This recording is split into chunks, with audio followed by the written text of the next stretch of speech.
Shalom, jumpa lagi dengan saya di channel YouTube Firman Tuhan.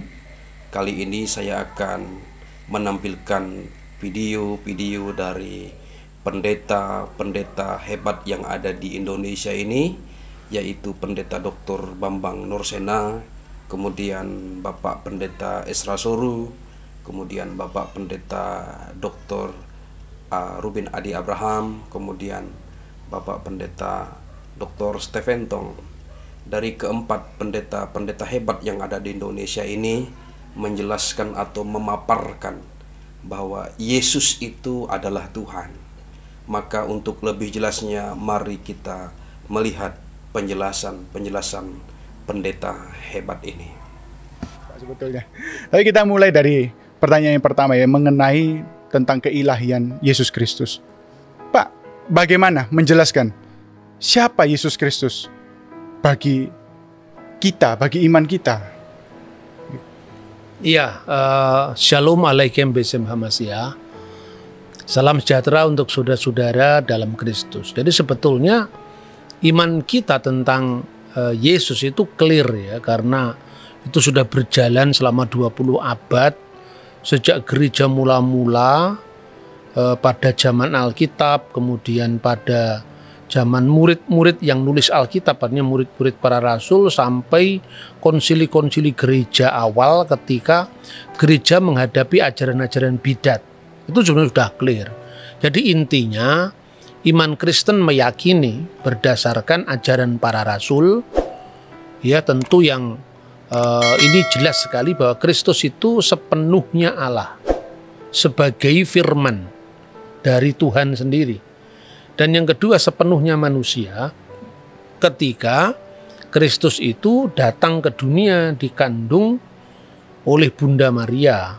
Dan dalam hal ini maka iman kita mengajarkan bahwa Kristus sepenuhnya sebagai Allah itu tidak merujuk kepada kemanusiaannya yang kelihatan, tetapi kepada firman Allah yang sudah ada sebelum segala sesuatunya ada, sesuai dengan apa yang disebutkan dalam Injil Yohanes pasal 1 ayat 1. Pada mulanya adalah firman, dan firman itu bersama-sama dengan Allah, dan firman itu adalah Allah. Nah, siapa firman yang bersama-sama dengan Allah ini? Apa perannya? Ayat 3 menjelaskan segala sesuatu dijadikan oleh Dia. Tentu dijadikan oleh Yesus sebagai firman yang kekal tadi, bukan dijadikan oleh kemanusiaan Yesus. Ya, dan tanpa Dia, tanpa firman Allah itu tidak ada sesuatu pun yang jadi dari segala yang telah dijadikan. Lah itulah yang di dalam bahasa teologi disebut praeksistensi putra Allah. Jadi Yesus sudah ada sebelum segala sesuatu ada karena Dia firman Allah. Allah menciptakan dengan firman-Nya, dan tidak mungkin kalau firman itu ada kemudian setelah Allah.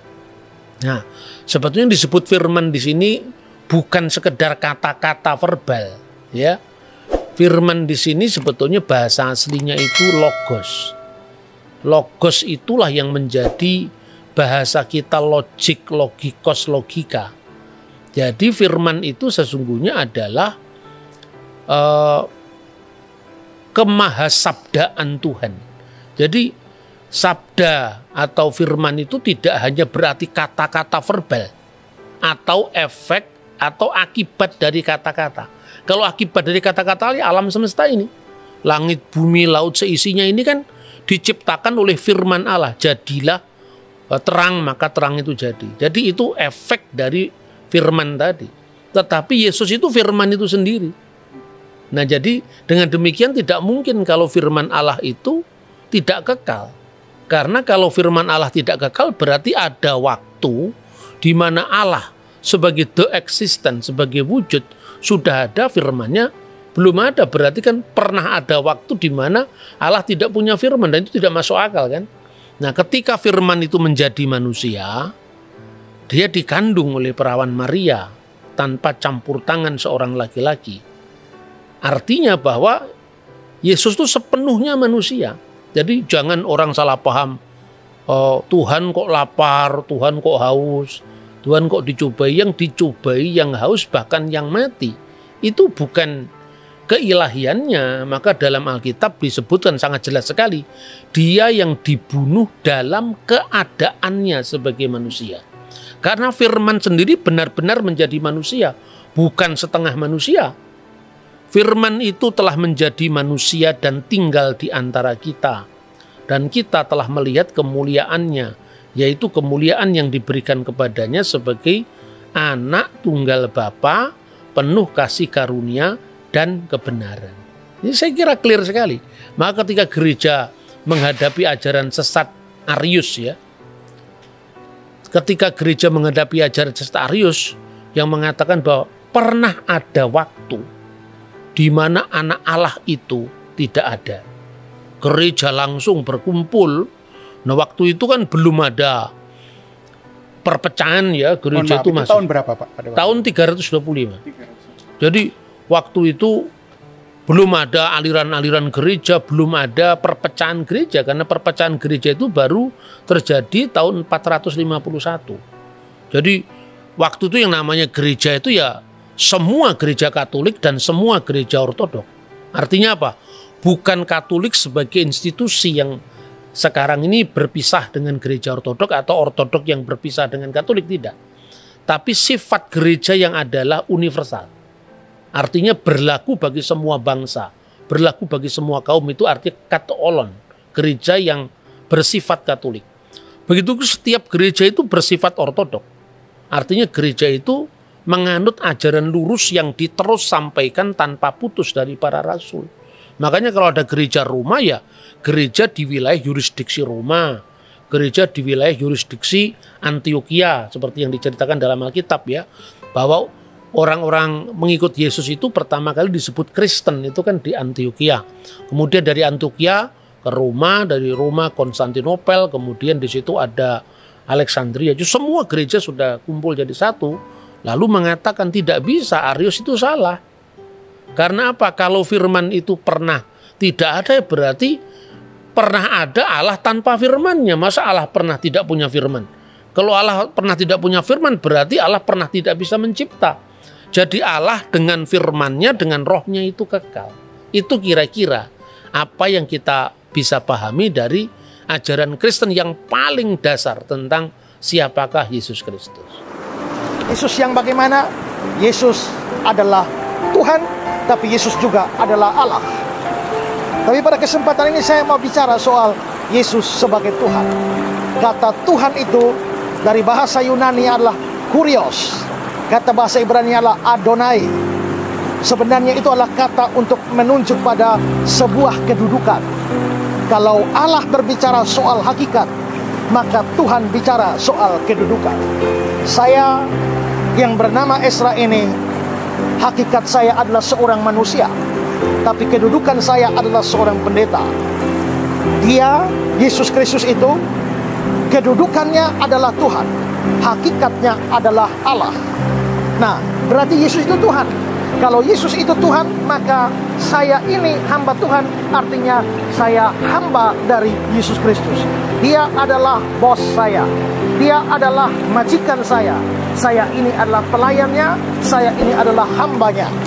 Nah, tapi saudara, kalau kita membaca di dalam Alkitab, kita akan melihat begitu banyak konsep Yesus sebagai Tuhan, dan Yesus sebagai Tuhan itu dikontraskan dengan banyak hal yang terjadi di dalam dunia ini.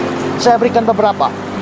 Misalnya saudara, di dalam cerita-cerita Injil ada cerita bahwa Yesus menyembuhkan banyak orang sakit. Orang buta dia sembuhkan, orang lumpuh dia sembuhkan, juga orang-orang sakit kusta dia sembuhkan, sakit demam dia sembuhkan. Berarti Yesus membuat banyak mujizat penyembuhan. Kalau begitu, di situ kita bisa mengatakan bahwa sesungguhnya Yesus Kristus itu adalah Tuhan atas sakit penyakit dan kelemahan. Sakit penyakit dan kelemahan tunduk kepada dia. Dia memang tidak selalu mau menyembuhkan orang sakit, tapi kalau dia mau menyembuhkannya, tidak ada yang mustahil bagi dia. Kalau begitu, Yesus adalah Tuhan, tapi Tuhan atas sakit penyakit. Kedua saudara, kalau kita membaca di Alkitab juga, kita akan menemukan cerita bahwa Yesus menyembuhkan orang yang kerasukan setan, atau dia mengusir setan-setan dari orang yang kerasukan. Kalau begitu di sini kita menemukan hal yang kedua, bahwa Yesus adalah Tuhan. Tuhan atas apa? Tuhan atas setan-setan. Artinya adalah bahwa dia berkuasa atas setan-setan. Setan-setan tentu tidak mengabdi kepada Yesus, tapi kuasa Yesus, otoritas Yesus ada di atas setan-setan. Maka dia adalah Tuhan atas setan-setan. Dan karena itu saudara, maka setan-setan tidak berani menghadapi Tuhan Yesus. Mereka gemetar menghadapi Tuhan Yesus. Kita ingat ada cerita bahwa pada waktu Yesus berhadapan dengan seorang kerasukan setan, setannya berteriak, "Apa urusanmu dengan kami, hai anak Allah yang maha tinggi? Apakah engkau datang mau menghukum kami atau mau membinasakan kami sebelum waktunya?" Berarti setan-setan gemetar terhadap Yesus. Yesus sendiri memberi kuasa kepada para muridnya untuk mengusir setan-setan. Dengan kuasa nama Yesus, setan-setan gemetar. Kalau begitu, Yesus adalah Tuhan berkuasa atas setan-setan. Itu yang kedua. Yang pertama tadi atas sakit penyakit, kedua atas setan-setan. Ketiga saudara adalah bahwa Yesus dalam cerita-cerita Injil, ada saat ketika murid-murid menyeberang danau dan mereka hampir tenggelam. Lalu Yesus menghardik angin dan danau itu, "Diam, tenanglah."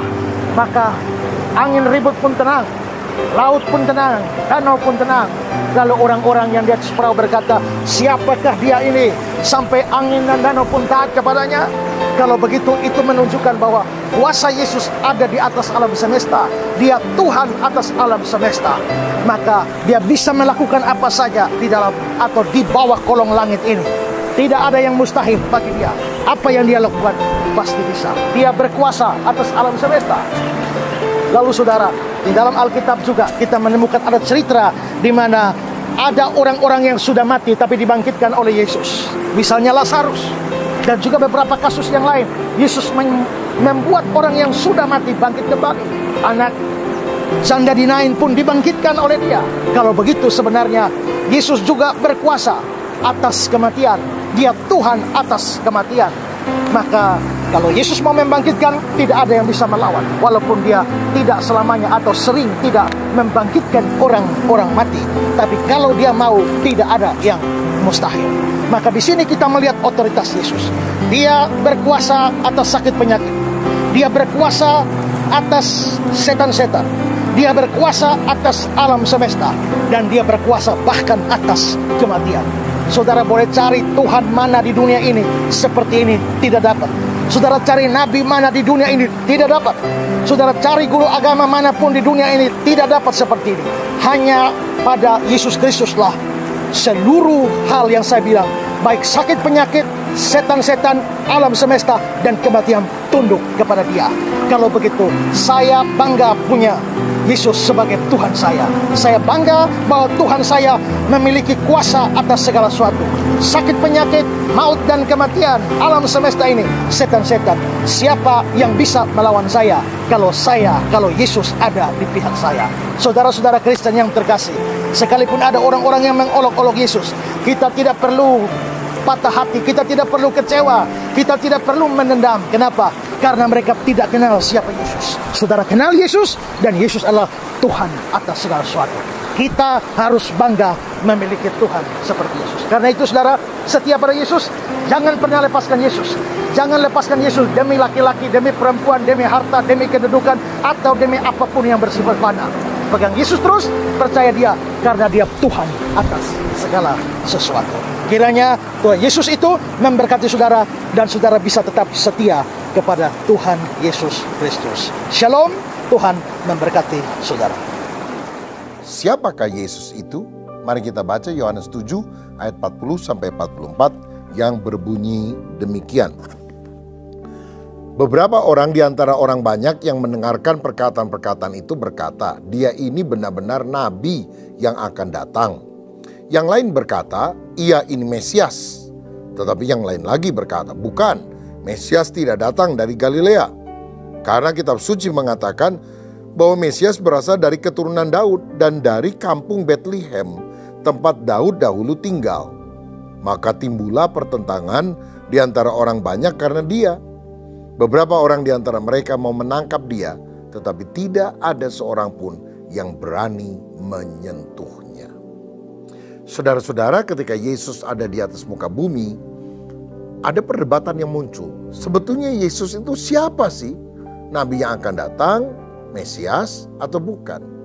Saya rasa sampai sekarang pun pribadi Yesus masih sering kali dipertentangkan. Siapa dia?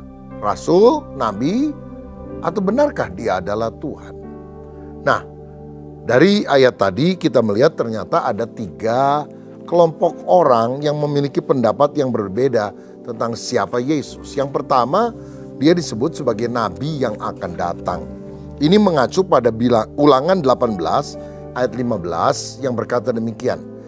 Seorang nabi dari tengah-tengahmu, dari antara saudara-saudaramu, sama seperti aku akan dibangkitkan bagimu oleh Tuhan Allahmu.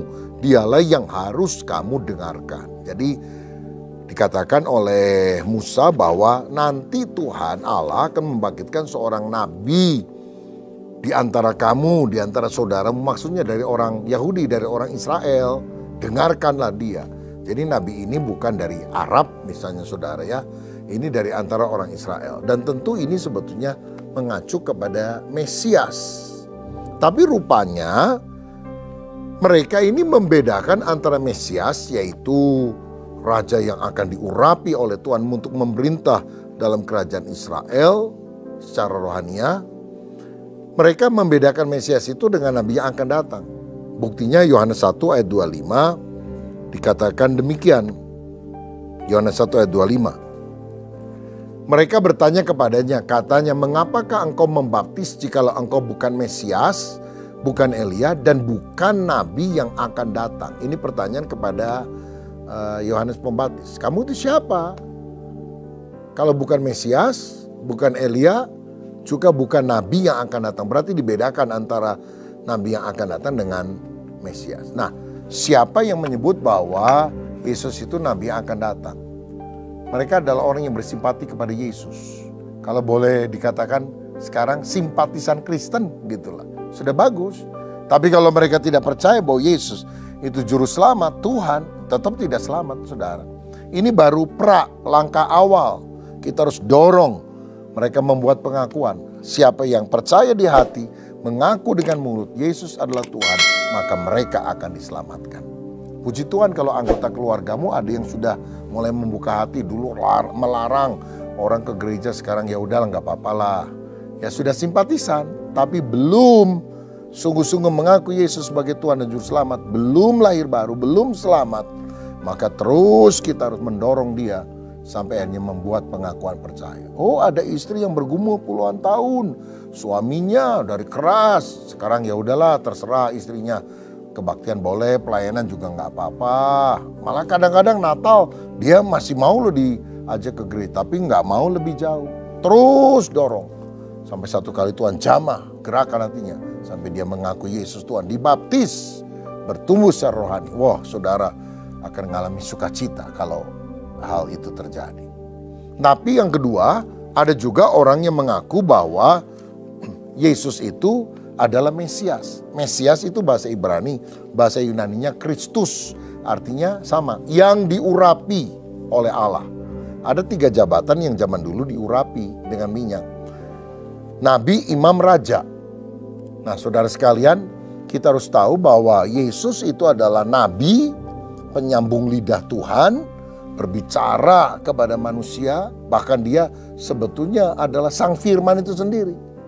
Lalu dia adalah imam, pengantara antara kita dengan Allah. Satu-satunya jalan yang menghubungkan kita dengan Allah adalah Yesus Kristus.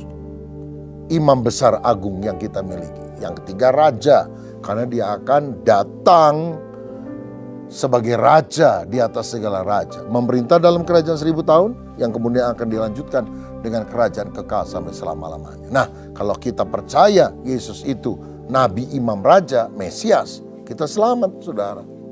Kita adalah anak Allah. Tetapi ada kelompok ketiga berkata, bukan, dia bukan Mesias. Karena kalau Mesias itu menurut Alkitab, dia adalah keturunan Daud. Lahirnya juga di Bethlehem, di kota Daud. Loh, sebetulnya kan benar Yesus itu keturunan Daud, lahir di Bethlehem. Tapi mereka rupanya tidak selidiki dengan seksama dan berkata Yesus kan dari Galilea. Karena memang saudara, setelah Yesus dibawa oleh Yusuf dan Maria kemudian dari Bethlehem, dia kan lahir di Bethlehem, lalu dibawa ke Mesir, pulangnya kan kembali ke Nazaret, saudara. Jadi orang berpikir Yesus dari Nazaret.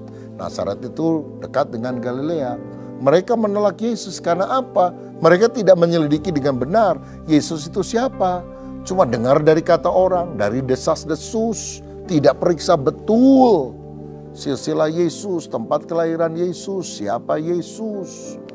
Nah, pada masa kini juga kadang-kadang kita ini tidak periksa betul, sudah salah paham, sudah salah sangka. Malah kita bilang Yesus itu kan lahirnya di Nazaret. Oh, bohong lagi, keliru, hoax saudara-saudara. Makanya kita harus sungguh-sungguh memeriksa setiap situasi agar jangan sampai kita ini percaya kepada berita-berita yang tidak benar, apalagi menyebarkan berita-berita yang tidak benar kepada orang lain. Nah, kalau orang tidak percaya Yesus Mesias, ya dia tidak selamatlah, dihukumlah saudara sekalian. Barang siapa percaya, hidup kekal. Siapa tidak percaya akan dihukum selama-lamanya. Ayat berikutnya berkata, timbullah pertentangan di antara orang Yahudi tentang siapa Yesus itu. Nah, inilah yang dimaksudkan oleh Yesus bahwa kedatangannya itu akan membawa pedang, memisahkan. Lihat Matius 10 ayat 34 berkata, jangan kamu menyangka bahwa aku datang untuk membawa damai di atas bumi. Aku datang bukan untuk membawa damai, melainkan pedang. Ada orang bilang, wah kalau Yesus kalau gitu membawa kekerasannya. Orang harus ditaklukkan dengan pedang. Tidak sebetulnya. Bahkan ketika Yesus ditangkap di Taman Getsemani, yang bawa pedang kan bukan Yesus, Petrus. Dia angkat itu pedang, dia potong telinga Malkus, hamba imam besar. Tapi Yesus bilang apa? Sarungkan pedang.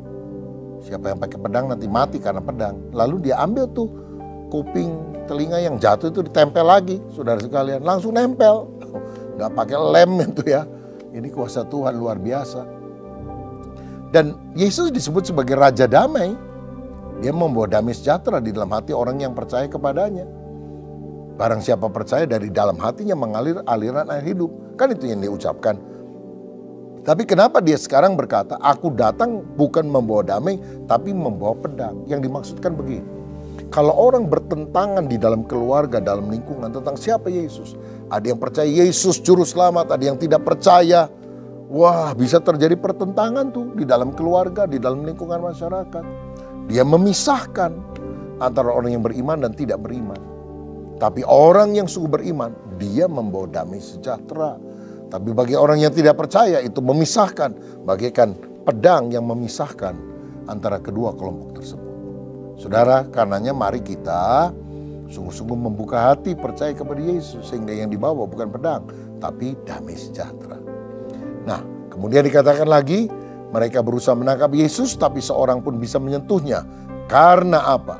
Waktunya belum sampai. Artinya, ada perlindungan ilahi bagi setiap orang yang berharap kepada Dia. Kalau orang percaya, setia, melayani, meninggal dunia, itu berarti pertama, tugasnya sudah selesai. Kedua, rumahnya di sorga sudah jadi. Ketiga, pahalanya sudah menanti. Tapi kalau saudara rumahnya belum selesai, pahalanya belum menanti, masih ada hal yang harus dikejar, dan tugasnya belum juga beres di bumi ini. Jangan takut, penyakit berat pun engkau disembuhkan oleh Tuhan. Pergi pun, walaupun ada kecelakaan atau apa, perlindungan Tuhan atas kita. Karena apa? Karena setiap orang itu punya waktu yang Tuhan tentukan dalam dirinya. Makanya kita harus yakin, selama Tuhan memberikan kesempatan kepada kita, tetap saja melayani. Karena kalau belum waktunya Tuhan, selembar rambut tidak akan jatuh dari atas kepala kita. Kita akan tetap terpelihara oleh Tuhan. Saudara, mari percaya, Yesus adalah Juru Selamat dan Tuhan dalam hidup kita. Amin. Mari kita berdoa. Bapa, terima kasih untuk kebenaran firman-Mu. Biar kami percaya Yesus adalah Mesias, Nabi, Imam, dan Raja. Dan biarlah kami sungguh percaya Engkau adalah Tuhan dalam hidup kami. Sehingga kehidupan kekal kami terima. Berkat-Mu atas kami ya Bapa, biar kami juga tidak jadi orang yang takut, karena kami percaya perlindungan Tuhan, pemeliharaan Tuhan atas kami. Kalau belum waktunya, kami akan tetap sehat, diberi panjang umur untuk menyampaikan isi hati-Mu, melayani Tuhan dimanapun kami berada. Sekarang saudara yang dikasih Tuhan, terimalah kasih dari Bapa Surgawi, kasih karunia Tuhan Yesus, dan persekutuan Roh Kudus menyertai kita semua, mulai hari ini sampai selama-lamanya. Haleluya. Amin. Tuhan Yesus memberkati. Yesus Kristus turun ke dalam dunia. Dia inkarnasi, Allah menjadi manusia. Firman menjadi daging, hidup di tengah-tengah kita, datang mengunjungi sejarah, datang mengunjungi orang berdosa. Apa sebab? Karena demikianlah Allah mengasihi isi dunia. Punya sifat manusia. Karena dia bersifat ilahi, dia mewakili Allah. Karena dia mempunyai sifat manusia, dia mewakili manusia. Yesus mewakili manusia untuk apa? Untuk mati di atas kayu salib. Yesus mempunyai sifat ilahi untuk apa? Untuk buktikan dia mengalahkan kematian, dan dia bangkit pula daripada kematian. Kita bersyukur kepada Tuhan. Tidak ada juru selamat seperti ini. Tidak ada pendiri agama seperti ini. Konghucu, Muhammad, Sakyamunis, dan semua orang seperti Zoroaster, semua pendiri agama hanya satu sifat, sifat manusia. Nah, mereka adalah orang berdosa. Mereka harus mati, karena upah dosa adalah maut. Maka Konghucu mati, Muhammad mati, Sakyamunis mati, semua pendiri agama mati, karena mereka sendiri orang berdosa. Mereka sendiri berdosa. Ubah dosa adalah maut, maka mereka semua mati. Tetapi Yesus Kristus bukan saja mempunyai sifat manusia yang mungkin mati, dia mempunyai sifat ilahi yang mungkin bangkit. Puji Tuhan, haleluya. Jika Yesus adalah Allah dan bukan manusia, dia tidak mungkin mati. Jika Yesus hanyalah manusia dan bukan Allah, tidak mungkin dia bangkit. Tapi Yesus adalah Allah yang jelma menjadi manusia, melalui kerendahan. Dia rela dihina, turun menjadi bayi. Dia rela lahir, bersalut dengan daging dan darah, sehingga dibesarkan dan dibunuh di atas Golgota. Puji Tuhan, kita sudah melihat dan menyaksikan sendiri bagaimana penjelasan pemaparan yang sangat luar biasa, atau iman dari para pendeta-pendeta hebat ini yang ada di Indonesia, yang sudah menjelaskan begitu detail tentang siapakah Yesus itu. Kemudian kita yang sudah mendengarnya, baiklah kita memiliki hati yang tetap tegar di dalam iman Kristen, tetap teguh di dalam iman Kristen. Dasar iman kita yaitu bahwa Yesus adalah Tuhan, bahwa Yesus adalah juru selamat kita. Tuhan Yesus memberkati. Shalom.